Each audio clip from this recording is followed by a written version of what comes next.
Welcome back to 8482 Media. Today I'm going to quickly show you guys how to add the Xmas stars effect onto your timeline in CapCut.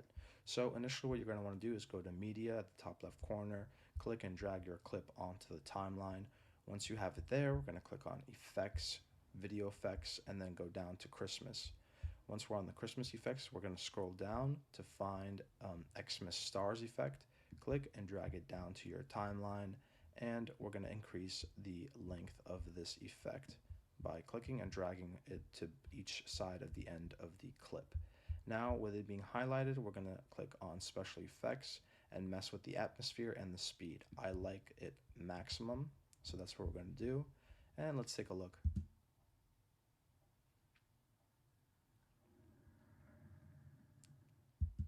Thank you guys for watching. If this was helpful in any way, please leave a like down below. If you have any questions, comment down below. Thank you guys for watching and have a great day.